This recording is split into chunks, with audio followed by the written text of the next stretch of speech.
ও বলো এটিকে কবল করে নাই আকেশকে করে আমাকে করেছে ও তাইলে আসলে বুড়া তুমি থাকো বিয়ে শাদী করি আমি বিয়ে খাওয়া খেয়ে যাবে ও আসলে বুড়া বলছো গো তাই তাড়াতাড়ি খবরটা দিতে হবে আমার এদিকে ভাই তাড়াতাড়ি আসলে বুড়া ওই না যাই তো নামাজ খাই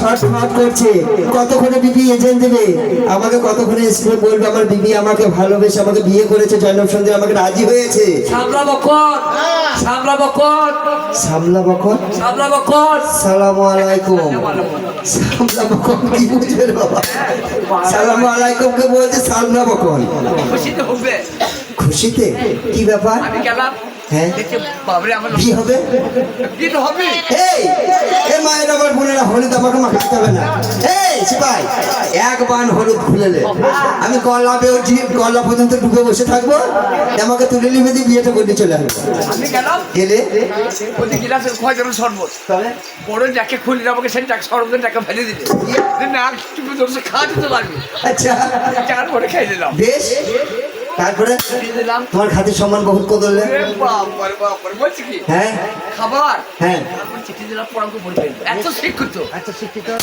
পাঠিয়ে ফেলে দিলে আচ্ছা একশো একটা টুকরো করে দিলে বলছে আমি পান্দিনী ব্যাটাকে বললো যার মায়ের বাজারে নাম নেই সে 12 কুন্দুলি ব্যাটা আমাকে বলেছে 13 কুন্দুলিকে বললো আর কি বলেছে একটা একটা পদঘাত চিঠির মধ্যে বলছে আপনার মুখে সর্বনাশ কি করে এই আমার চিঠির মধ্যে লাথি মারলা তুমি কিছু করতে পারো না এটা করবো না কি করেছো আপনার নুন খেতে আমি গুন গাবো না ওখানে আমি কিছু করতে পারলাম না কিচ্ছু পারলাম না এই বিয়ে বাড়িতে দেখছি সব ঘুমিয়ে গিয়েছে কোথাও বক্স পড়েছে কোথাও হাড়ি পড়েছে কোথাও ফুর্তিরা পড়েছে কোথাও চেয়ার পড়েছে ধরলাম আরো খুশি দেখো জয়নব সুন্দরী মদিনাতে বলেছে ওখানে কিছু করতে পারে নাই মাঝখানে এসে পরের বাড়িতে এসে রাগটাকে মিটিয়েছে নষ্ট করতে হবে তবে কি জয়নব কাউকে বিয়ে করে না কাকে করেছে হাসানকে জানলো বললাম তুই বলতে মানা করেছিল না শুধু লেখে না তার শুধু দোষ না তোমার বলা দোষ শুধু দোষ ওকে বলতে মানা করা ছিল ও বলে দিয়েছে ওরে আমার হাতে ছিল তলোয়ার গো ভাই আসলি বুড়াকে তলোয়ার মেরে ও না জান্নাত পাঠায় লাল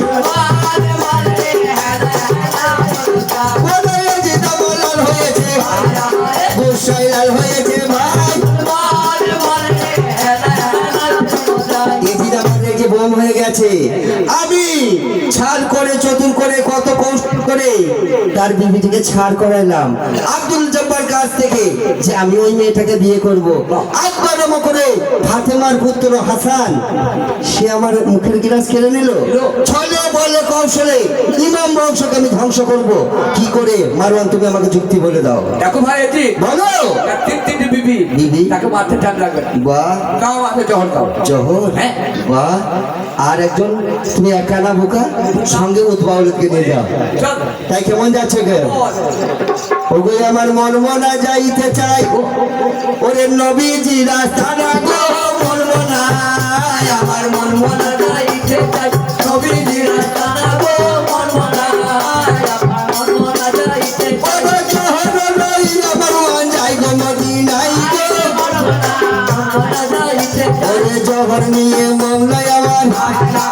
ওই না যাই গো মদিনায় গো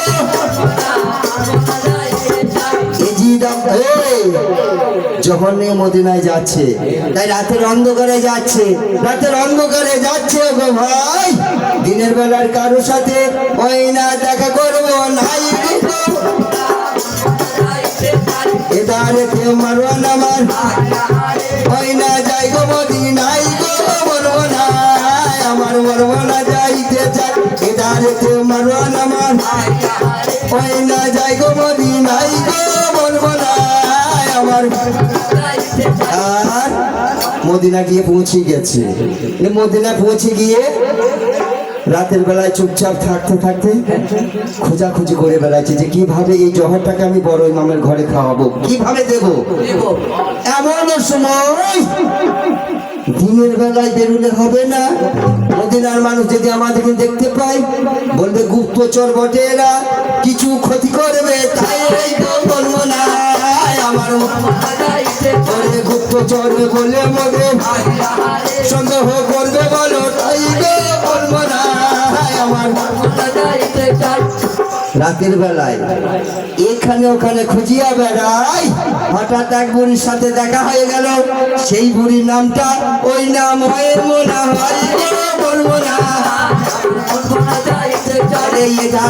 মাইমোনাকে ওই আমার রুজির ডাকে, তাই বলবো না আমার। এই মাইমোনা বাবা ও দলিত বেঁচে আছিস সেখানে? বাপ রকমের চাটি রে ও খালা, তোর জন্য একটা বকশিস আছে। কেমন বকছিস? ছোট একটা কাজ সামান্য একটা ছোট কাজ আছে, বল কাজ বল কিন্তু বকশিসটা অনেক বড়। বল। তোকে যদি 50,000 টাকা দেওয়া হয় তো কি কি করতে পারিস? আমি নিজে ভাষা করতে আমার করবে দিতে পারি রে। ওই সর্বনাশ টাকা আমার একটু প্রিয়। বলছে আমি যদি 50,000 টাকা পাই নিজের স্বামীর গলায় পা দিয়ে ওই আমি মেরে দিব, ভাই গো বলবো না আমার। এমন মেয়ে তুই? এ বাপ এই ময়মনা, বল। এই জহরটা নিজে তুই বড় ইমামকে খাই দিগা। ময়মনা মনে মনে যুক্তি ফাঁকছে, তাই 3টি বিবি যার ঘরে তাকে মারার জন্য কোনো অপশন হবে নাই। বড় বিবির ঘরে যাব, দেখে না বড় বিবি সাইডা বানো, তার ঘরে যাব না। যাবো না। সে হচ্ছে খুব বুদ্ধি বিচক্ষণ মেয়ে, সে মোটেই খাওয়াবে না। আরে হালে করলে ছোট বিবি যায় না, জয়নব সুন্দরী, তার বাড়িতে যাব না।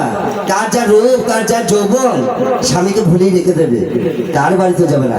এই যে মেজ বিবি জায়দা মাথা মোটা, ওর কাছে যে কোনো রকম ওষুধটাকে দিতে পারলে আমার কাজ ছাড়া হয়ে যাবে। ওরে ময়মনা কুটনি আমার, মনে মনে যুক্তি এটে নাই। মেজ বিবি জায়দার বাড়ি দরজায় গিয়ে কান্না করে, বলবো না কেমন তাই গো আমার ঘরে আছে। আর ময়মনা কঠিন দরজায় গিয়ে মেঠোর সরে কান্না করতে লেগেছে। ও মা যায় না, তুই এত দুঃখ আছে মা, গাছের পাতা মাটিতে ঝরে পড়বে রে, মানো আমার। তুই কি হো? কে রে তুই? আমি তোর খালা হই, তোর বড় লোক মা, আমি তোর গরিব খালা রে, মানো কেন কাঁদছিস মা?